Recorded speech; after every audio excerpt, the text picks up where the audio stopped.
our stomach full. Cooking. With me, we are two amazing guests who love spending their time in the cooking. Naura Rifka Paliha and Bintang Zarif Pratama. Happy watching! Many people say that cooking Many people say that cooking is not about preparing food, but it's also a way to express creativity and love.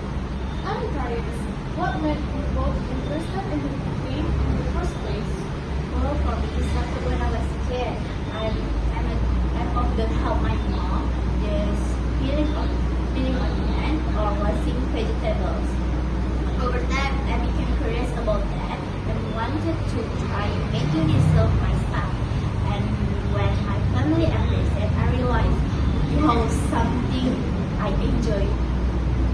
My story is a little different. I started cooking because I love trying new things. I enjoy experiment with flour, mixing ingredients, and even creating my own recipes. For me, cooking is like art. You can always play around with taste and presentation. So, what's the most enjoyable part of cooking for you? For me, is when people taste my food and say this is delicious. That is feeling priceless. It's not just about eating; it's about making others happy. I agree, but I also understand I enjoy process itself. Sometimes I lost track of time in the kitchen. Trying new dishes or arranging the food beautiful on the plate gives me a sense of satisfaction. That sounds wonderful, but I bet there are also some challenges. Have you ever failed in cooking or made something that turned out really bad? Oh, absolutely, and I tried to bake a cake, but I forgot and sugar. The result was unsatisfactory. The texture was fine, but the taste horrible. My friends still tease me about that. Oh my god, that reminds me of when I suddenly put the salt in a soup. Nobody could eat, and I ended up making instant noodles instead.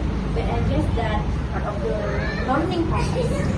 Exactly, every failure in the kitchen makes your better food, as long as you're willing to learn from it. Great stories. Now, what advice would you give to beginners who want to start cooking as a hobby? My tip will be start simple. Don't try complicated dishes right away. Begin with easy recipes like fried rice or scrambled eggs. Once you get comfortable, then move on to more challenging dishes. I say, don't be afraid of experiments, push these ingredients and trust your taste, but cooking does always to be perfect. It's more enjoying the process. Beautifully said. Thank you so much, Nora and Vietnam, for sharing your stories and tips. And to our listeners,